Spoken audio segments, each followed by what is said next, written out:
Hello, my wonderful, beautiful friends, guys. Welcome back to our /MaliciousCompliance, where people follow exact orders to spite someone. And in today's episode, since the holidays are coming up quick, the stories are all about people getting back at overly entitled Karens around this joyous time. And seriously, the stories are so satisfying today. So grab a drink, sit back, relax, and as always, try not to shake your heads too hard at some of these posts. Let's dive in, guys.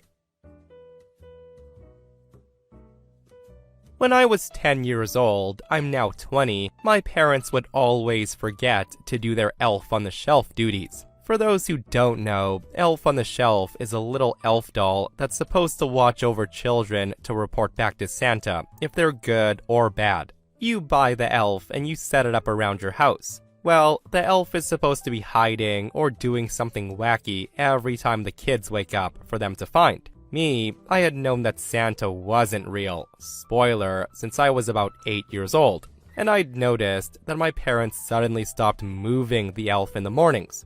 It was obviously making my 3 younger siblings sad that the elf didn't like them enough to report back to Santa. So I brought it up to my mother, and she told me that I should do the moving around if it bothered me so much, so I did. The first night was simple. I just hid the elf in the tree. The kids were so excited that the elf was on the move again. The second night, I got a bit more advantageous. I set up my other siblings' toys around the living room with them to make it pretty hard to get through without moving them around. The third night was when I struck. I covered the entire kitchen in flour. Countertops, the floor, the kitchen table. I made it look like the elf was having a snowball fight around the kitchen with my brother's army men dolls. That morning, my mother walks into the kitchen and she nearly had a heart attack. She was so shocked. But she couldn't be mad as it was the elf on the shelf, not me. I knew that she would have to clean it up while we were at school, and needless to say, I got taken off of elf duty. Let kids be kids, man. Yeah, I just love how OP checkmated their parents with a bag of flour. And that was honestly a really impressive malicious compliance. Like, that flour fight was genius. And one can only imagine the look on Mom's face when walking into the kitchen that morning. And just coming from the parents' point of view, like, I don't know if I'd be impressed that my kid did that, or upset. With that said, OP is an awesome older sibling who could have easily not cared about the silly little elf, but they chose to keep the magic alive for their siblings, and that, guys, deserves many, many pats on the back. Well done, OP. So in the military, we sometimes have mandatory fun. Basically, we really don't have a choice. We have to go out and have fun with leadership. It's supposed to be a morale-boosting event, but when it's forced, it really isn't. Some of these events were barbecues, intra-squadron challenges, 5K formation fun runs, and going away lunches. Of course, during the holidays, the mandatory fun was kicked into overdrive with holiday potlucks, Secret Santa gift exchanges, and crazy decoration contests. This happened the summer of 2006. I was assigned to the Maintenance Control Center office, and the office had 5 people in it. 1 crusty E6, 2 career floating E5s, and 2 brand new E4s. I was one of them. Now, the thought of actually getting involved with mandatory fun events made the E5s and the E6 cringe. They were set in their ways and absolutely hated squadron activities. Unfortunately for those guys, the MCC was located in the main squadrons building, where all the squadron's leadership sat and where all the other squadron support offices were. Counting the commander's office and the commander's support staff office, there was a total of 15 different offices in that building. So if you didn't get involved in mandatory fun, it was noticed. Mid-November 2006, the squadron's party planning committee had a great morale-boosting idea: a door decorating contest. Each office in the squadron's main building will, and the keyword is will, decorate their door with a Christmas or holiday theme. The doors had to be completely decorated by the end of second week of December. The committee would then judge the doors on the beginning of the third week in December and announce the winners by the end of the week. The winners get a free lunch and bragging rights. So with that all said, as you walk through the building in the beginning of December, all the offices were going nuts with their door decorations. One even had a Halloween Town Christmas theme that looked really cool. Another had a projector pointing to the door showing snowflakes falling in great detail, and one had gift wrapped the entire door. All of the offices, including the commander, had their doors decorated, except ours. When I asked the E6, aren't we gonna do something, his answer was, F no, I ain't doing crap. Whereas the E5s were, we're busy, we don't have time. It was the Friday of the first week of December, and we still haven't decorated our door. That's when the section chief, an E7, came in, and he asked the E6, hey, aren't you guys gonna decorate your door? The E6 answer was, no, we're busy training. Well, the section chief didn't like that answer, and he told the whole maintenance control center to do something creative by the end of today, or else. He then left, and that's where I stepped up and I used my young military experience. I remembered that during our last exercise, there were some signs that were posted around base that informed people of a simulated situation. It was basically pieces of paper that just said simulated block door or simulated road hazard. With that knowledge in hand, I print out 4 sheets of paper. I taped one to the top, 2 in the middle, and 1 on the bottom of the door. And that was our official door decorations. The top piece of paper said simulated lights. The 2 middle pieces of paper said simulated ornaments and simulated wreath. And the bottom piece said simulated soft snow. When the section chief saw our door, he came in and said, alright, who's the smartass here? Long story short, we didn't end up winning the door contest. But someone from the wing PA office was in our building one day. They saw the door, they took a picture and published it on the base paper with the caption, Holiday Spirit in Full Force, which the E6 absolutely hated because of all the attention we got from it. Listen, military compliance is one of my favorite types of compliance, guys, because if there's one group of people who can tell you to basically pound sand and get away with it because they obeyed protocol, it's the military types. And I only wish OP sent a picture of their door amongst the other doors because that would have been awesome to see. I mean, it's only 4 pieces of paper stuck to a door, but still, what a brilliant compliance that was, and that's such a good idea for those who want to decorate, but not really. And I'm sure it'd get a few laughs for those who did it. So this happened last year on Christmas Eve. This little mega holiday pop-up shop always opens up in our small town just for the month of December. It's part store, part full-blown winter carnival. Naturally, it was packed wall to wall with frantic last-minute shoppers and people who wanted to take pictures of light displays with their families. I had stopped in to grab a few stocking stuffers and a platter of gingerbread cookies for my grandmother. My total came out to $32 and some change. I hand the cashier, a teenager wearing reindeer antlers, a crisp $50 bill. When I got into my car, I realized that he had given me about $20 too much in change. Being the decent human being I try to be, I turned right around and I head back inside. The line was enormous, so I approached the register politely.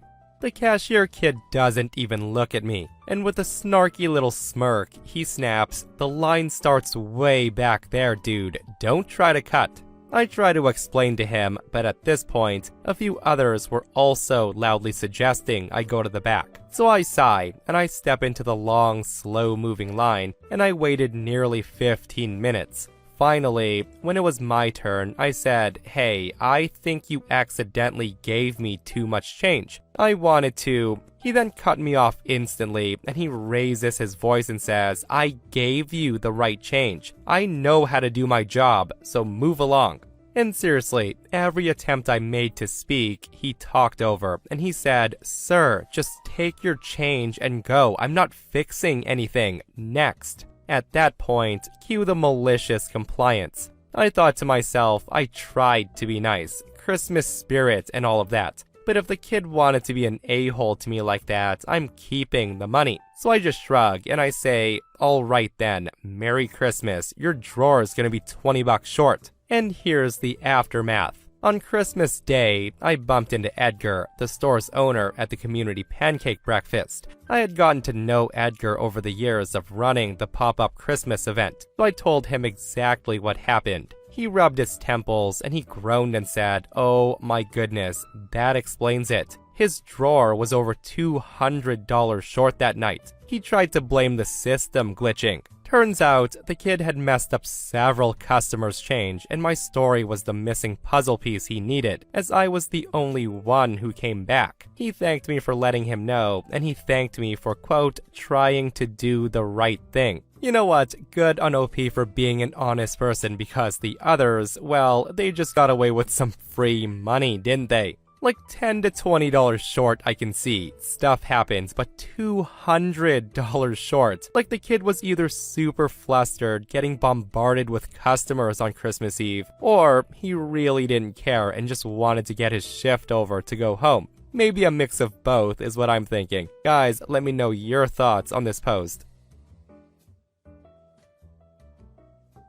So about 20 years ago, my wife and I had just gotten married, and we rented a condo where all the windows and a sliding door faced the parking area. My wife, to celebrate our first Christmas as a married couple, went all out. She put a white rope light on the railing, lights around the patio door, nice little Christmas decorations out. It was a nice gesture. That night, we went out to dinner, and when we came home, we find a letter under our door. The letter read, "All holiday lights and decoration must be removed immediately from the exterior portion of the condo. Christmas and other religious lighting and decoration is against HOA policy, and failure to remove can result in fines and legal action." Reading that letter, my wife felt horrible. She loves Christmas, and I couldn't believe it. The owner of the condo had also left a copy of the HOA regulations, so I did some reading and I find a nice little loophole. Apparently, they could regulate the lights on the exterior balcony and grilling area, but not the lights inside the condo. So I thought, game on. I surprised my sad wife and I took her immediately to the big box hardware store. And I picked up 2 fake Christmas trees, about 2,000 colored lights, a light ball, and whatever holiday decoration I could find. Our condo again had 3 windows and the sliding glass door. I filled up each one of those windows with lights crisscrossing the window, and one had the LED ball hanging in the center. The sliding door had the 2 Christmas trees in full view, completely covered in lights and ornaments. Also, the sliding doors were full of Christmas lights. My electricity bill must have tripled, but it was well worth it. When you came into the parking lot of the condo complex, you saw a beacon of light full of Christmas spirit. In fact, you could probably see the condo from orbit, and nothing could be said by the HOA Karen. Apparently, at the next board meeting, a proposed rule change was brought up to limit the amount of holiday lighting that was allowed to be shown through the windows. It was quietly pointed out by another HOA board member that was an attorney that you couldn't regulate activities inside a person's dwelling. I moved out before the next year, but I never received another notice. Jeez Louise, what a Grinch of an HOA that is. Yet another reason to despise them. And I just love OP's attitude with this one, and what a win-win situation. Like, not only did he make his Christmas-loving wife happy, but he defeated a nasty HOA, and there wasn't a damn thing they could do about it. If that were me though, guys, I'd probably try to get petty and try to argue that I'm atheist and the lights are Thanksgiving lights. Thank you very much, Karen. But hey, that increased power bill was probably worth every penny. And while we're on the topic of power bills, listen to this next post, guys. So this happened years and years ago when I was a student at college. Me and my friends rented a house and we had to manage utilities, which is normally not a problem. But one time, it's Christmas. We're all heading out home one by one to be with our families. But I've got a minor problem. The utility bill hasn't shown up yet. I delay my departure as long as possible, but it's nowhere to be seen. Eventually, I can't wait any longer. I lock the place up and head out. It's a college town, I think to myself as I leave. And it's Christmas. They'll figure it out. A week later, I get this automated phone call telling me that my bill's now overdue, and unless I pay now via phone, I'll be charged a large fee. So I think to myself, crap, knowing that they also charge a convenience fee for paying over the phone. But that's only $5, it's better than a late fee. So I call the utility provider. I get an automated machine saying, the office is currently closed until X date on account of Christmas season. Please call back after this date. I thought to myself, no problem. They'll probably understand that I couldn't pay and the bill wasn't sent out early enough. So I enjoy my Christmas. When I get back, however, a new bill arrives within a few days, detailing the missed bill and the $75 or so late fee. Once they're open again, I call. I explained the situation, that they didn't send out the bills early enough, and they hadn't arrived until well after everyone had left on break. I also explained that when I tried to pay over the phone, the offices had been closed. The person on the other end says, yep, that sounds about right. I then say, well, can you knock off the late fee? There was no way to avoid it. The person says, no. I say, why not? I couldn't have paid it. It was too late in coming. That's when the person says, we know. I respond, couldn't you have sent the bill earlier? You knew Christmas was coming. The person then replied, of course we did. This happens every year. And it now clicks. I get it. I then say, so you're telling me that you know you've set it up, so you'll hit a ton of college students with late fees because you know you'll be closed after the bills go out. The person responds, yep, and seriously, no shame this individual. And then came the golden moment. The person on the phone says, what are you gonna do about it? We're your only option. Do you want power or not? So yeah, basically, this is a scam to make some extra money off college kids. I say to them, I'll pay it in person. I then collect the money for utilities and called my bank. Now, the office for this place closes at 7 p.m. I stopped off at my bank and then walk into this office at 6:45 p.m. with their money, in quarters, dollar coins, and a few $1 bills. It was a $250 bill plus late fee. Then I just sat there and I made the two employees count it out twice so there weren't any mistakes. It took them until about 7:30 and there was a huge line behind me at that point. Both were glaring massive daggers at me since they clearly wanted to leave. I waited till they were done and closed the bill. I then looked at them and told them, if you guys pull this again, I'll make sure every single payment you receive is in pennies, 10 minutes before closing on the weekend. They never sent a bill late to our place again, and they never assigned another late fee either. Our bills came right on time, early even. Kudos to OP for doing that, and hopefully it got the place to rethink what they were doing. Like, I just want to know who this shady utility company is, because again, the nerve to knowingly do such a thing, and to screw over who knows how many people, like that can't be legal, guys. Like, just reading about the $75 late fee makes me mad. But yeah, I do love the whole pay with pennies thing because that is hella petty. But at the same time, I just can't help but to feel bad for the workers though who had to stay late and count all the money. All because a crappy company was pulling something like that. Shame on them.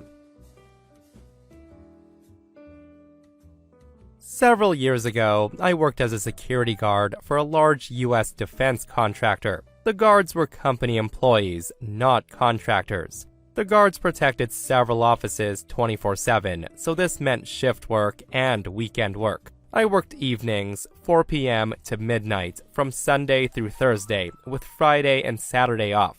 I did some digging on company policy regarding non-standard work weeks, and the policy was confusing, but for me, it worked like this. Since my normal work week wasn't the standard Monday through Friday, the company shifted my workdays to appear like Monday to Friday. My Monday was Sunday, my Tuesday was Monday, etc. Now, this was important on US holiday weeks. Per the policy, on weeks when Monday was a holiday, I got paid holiday pay for my Monday, which was on a Sunday.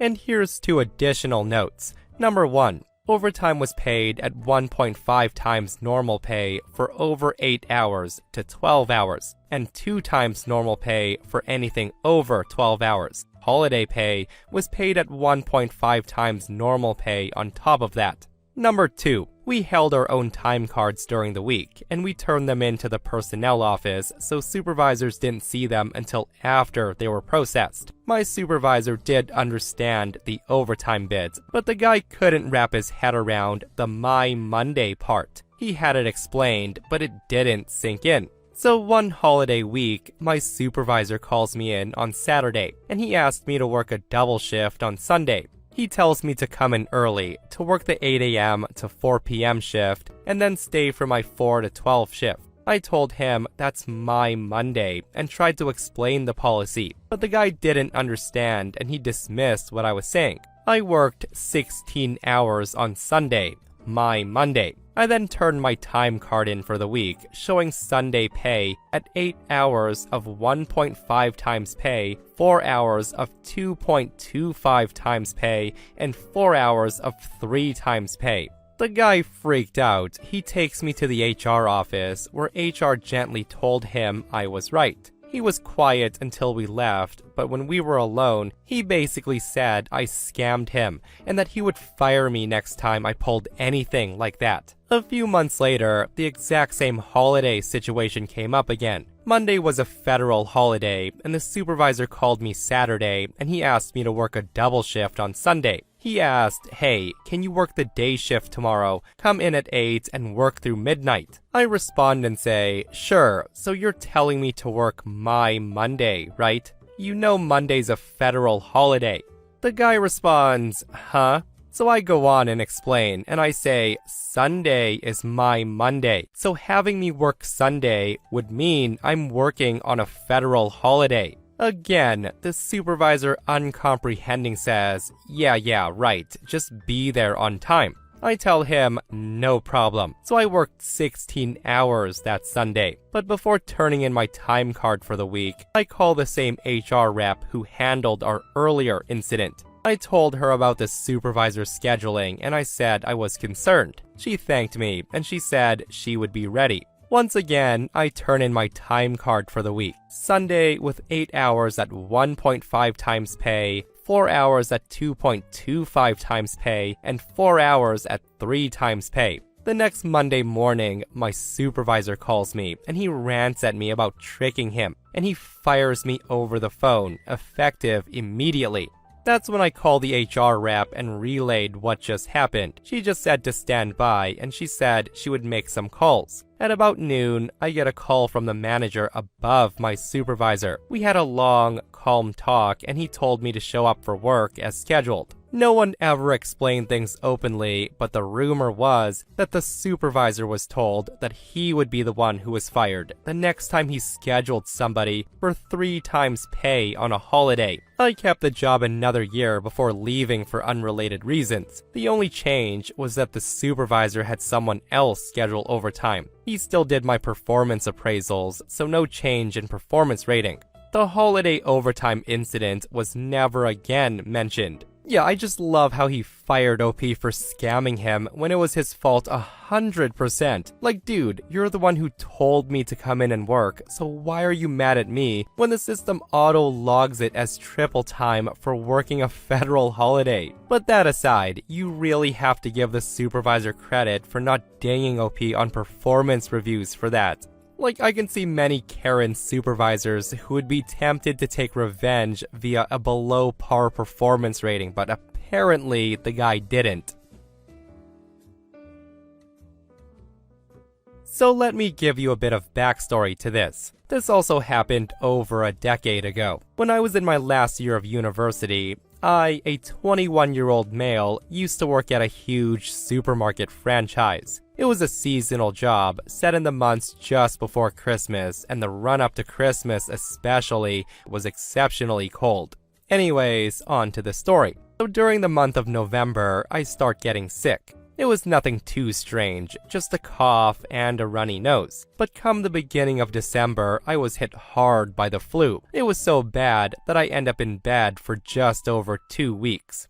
Something I also have to mention is the store had a policy that you weren't allowed sick leave or holiday leave during the last 2 weeks of December, as these 2 weeks cover both Christmas and New Year. So come the second week of December, and like I said, I got sick. I woke up completely drained of all of my energy. I was coughing, sneezing, and had a high temperature. My parents immediately called a general practitioner and got me an appointment to see him. Usually, they don't give you a doctor's note for the flu, but by the time the doctor had seen me, I was barely conscious and could barely string together a coherent sentence. So he gave me a note, and in a stern voice, he said, "Call your work and tell them you can't work. If they have a problem, give them my number."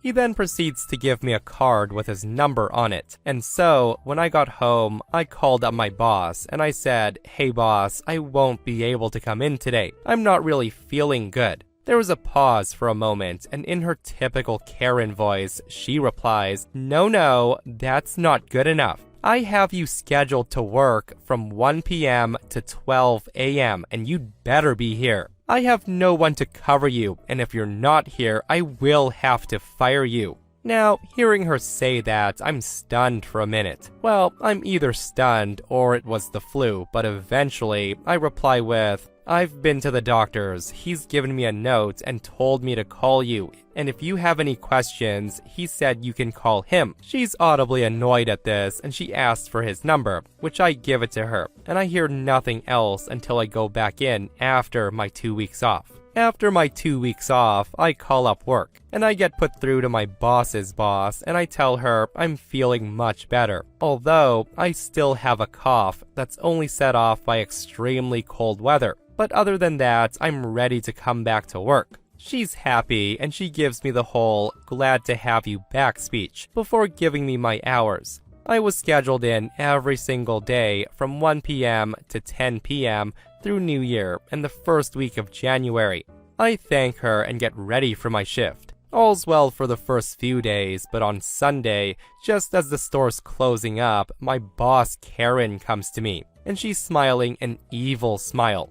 She had seen me coughing all day, and at some point, she decided I would be given this next job. She looked at me while still smiling, and she said, "Hey, you need to go outside right now and bring in all the merchandise, and then collect the carts. You'll have to do this all by yourself. Now this won't be a problem, will it?" She was trying to sound sweet, but I knew this was payback for me calling in sick. I then say, "You know what, I have been coughing all day. If I go out there and move all the heavy stuff, I won't be able to breathe." She then looked at me and the grin faded before she replies with a demanding tone, "No, you will do this. I'm your boss. You follow my orders." I of course tried to fight her, but she wasn't having it. So as I walked to the door, I just grinned and I thought to myself, screw it, time for some malicious compliance. I proceeded outside into the bitter cold, the Sunday evening air, and I start to move everything inside, all by myself. By the time I was done, the store had been closed for 45 minutes. I got inside once I was done and the shutter was down, and I immediately start coughing. It got so bad that the staff that were stocking shelves, the security guard, and my coworkers all stopped what they were doing to rush to me. I just couldn't stop. I felt like my lungs were crackling with each cough. And here's the thing, I milked it hard. I sat on a bench and basically just folded over coughing. Eventually, my boss comes over and she sees me with people around me and she starts shouting, "Hey, get back to work. You've got 3 more hours left. You aren't getting out of it." Another woman's voice chimed in. It was my boss's boss, and she said, "Hey, what the hell is going on?" My coworkers explained what happened as I was still coughing in short bursts, trying to drink some water. Nice boss looks at me and then at my boss, and she says, "Send him home, now. No excuses, he can't work like this." My boss of course tried to argue, but it was pointless. At this moment, my coworker chimes in again, and he said, "Hey, nice boss, so OP's our ride home. If he leaves now, we'll have no way home." Nice boss looked to my boss, and she says, "They go too. I won't have staff left here in this cold with no way home." Nice boss then walked off, and my boss begrudgingly let me and my coworkers go. I just smiled as I wheezily said, "I hope there isn't too much work left to do." I then drove home with my 3 coworkers that were left in my department. I was let go a week later, but seeing the look on my Karen boss's face when her boss made her do all of our work was absolutely priceless. Seriously, don't you just love it when a Karen boss gets a nice dose of instant karma? And I only wish she was reprimanded for knowingly getting petty with OP when she knew they'd be suffering out in the cold. Like, it just sucks that some bosses will do this kind of stuff to their workers, but again, seeing it all backfire on Karen was simply amazing. And that, my friends, brings us to another end of r / malicious compliance. Guys, I hope you enjoyed today's stories. If you did, hit that thumbs up. And if you're not subscribed, consider subscribing so you don't miss these crazy stories. And if you missed the last episode on the channel, it's an r / entitled People episode, where psycho Karens won't stop harassing people in airports around Christmas time. It's such a wild episode, so go check it out if you haven't, and myself and Stevie Boy will see you guys in the next one. We love you.